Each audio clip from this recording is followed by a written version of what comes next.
मोदी तुमचा बाप असेल, शेतकऱ्यांचा बाप होऊ शकत नाही अध्यक्ष महाराज. हे चुकीचं आहे, चुकीचं आहे. हा सभागृह कामकाजासाठी आहे आणि कामकाज नियमाप्रमाणे चालणार. तुम्ही खरं तर तुमच्याकडनं ही अपेक्षा मुळीच नव्हती. नियमित कामकाज चालू ठेवण्यासाठी मला पुढची कारवाई करायला लागेल. आपण जागेवर बसा. अध्यक्ष राहिलेल्या व्यक्तीने अशा प्रकारे अध्यक्षाच्या अंगावर धावून जाणं हे योग्य नाहीये. नानाभाऊंनी माफी मागितली पाहिजे असं माझं मत आहे. नानाभाऊंनी माफी मागितली पाहिजे, त्यांनी माफी मागितली पाहिजे अध्यक्ष महोदय. विधानसभेचा अध्यक्ष म्हणून माझ्या कारणात नानाभाऊ पटोले यांना दिवसभरासाठी सस्पेंड करत आहे. चला घ्या पुढे.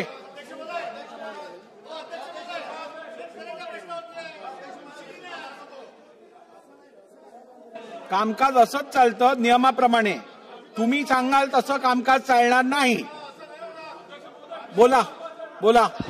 अध्यक्ष महाराज, या सदनातले सन्माननीय सदस्य लोणीकर आणि राज्याचे कृषी मंत्री ज्या पद्धतीनं सातत्यानं शेतकऱ्याचा अपमान करतात आहे, शेतकऱ्याचा अपमान करतात अध्यक्ष महाराज, हा अपमान आता राज्यातला शेतकरी अन्नदाता सहन करणार आहे. अध्यक्ष महाराज, या राज्याच्या मुख्यमंत्र्यांनी या राज्याच्या शेतकऱ्यांची जाहीर माफी या सभागृहात मागितली पाहिजे. अध्यक्ष महाराज, ज्या पद्धतीनं सातत्यानं मोदी तुमचा बाप असेल, शेतकऱ्यांचा बाप होऊ शकत नाही अध्यक्ष महाराज, आणि या पद्धतीनं ज्या पद्धतीचं वक्तव्य हेच आहे अध्यक्ष महाराज, अजिबात नाही चालणार अध्यक्ष महाराज. याच्यावर कारवाई झाली पाहिजे.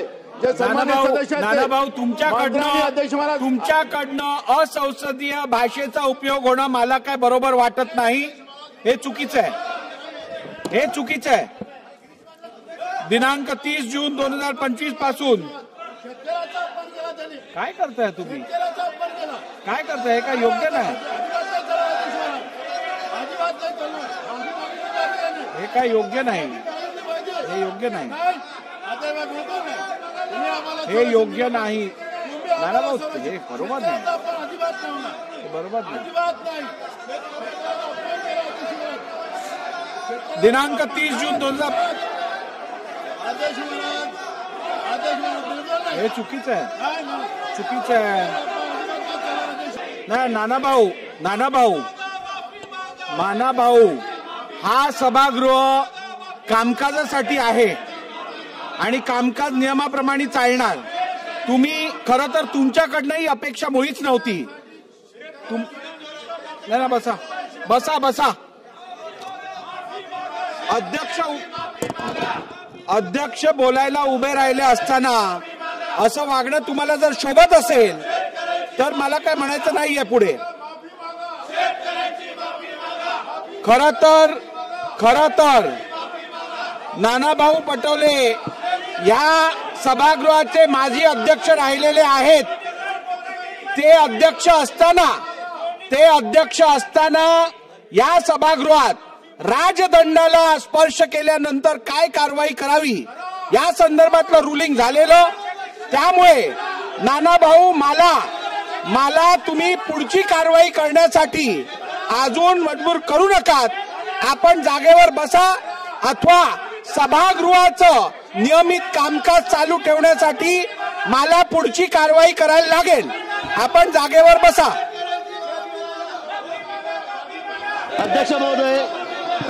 अध्यक्ष महोदय, एखाद्या विषयावर भावना व्यक्त करणं वेगळी गोष्ट आहे आणि थेट अध्यक्षांवर धावून जाणं हे अशोभनीय आहे. अशा प्रकारे अध्यक्षांवर जणू काही अध्यक्षच दोषी आहेत अशा पद्धतीनं अध्यक्षांवर धावून जाणं हे या सभागृहात आम्ही पहिल्यांदा पाहतोय. लोक वर गेले नाही तसं नाहीये, पण ही पद्धत कुठली आहे की अध्यक्षांच्या अंगावर धावून जायचं? ही पद्धत योग्य नाही, अतिशय अयोग्य पद्धत आहे. अध्यक्ष महोदय, नानाभाऊ हे स्वतः अध्यक्ष राहिले आहेत. अध्यक्ष राहिलेल्या व्यक्तीने अशा प्रकारे अध्यक्षाच्या अंगावर धावून जाणं हे योग्य नाहीये. नानाभाऊंनी माफी मागितली पाहिजे असं माझं मत आहे. नानाभाऊंनी माफी मागितली पाहिजे, त्यांनी माफी मागितली पाहिजे अध्यक्ष महोदय. खाली उतरा. काय चाललंय? तुम्ही खाली उतरा. हे चुकीचं आहे. तुम्ही खाली बसा.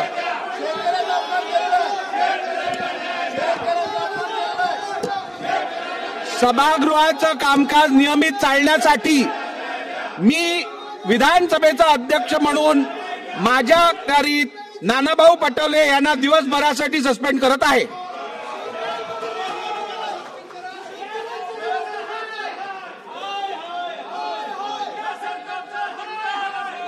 चला पुढे घ्या.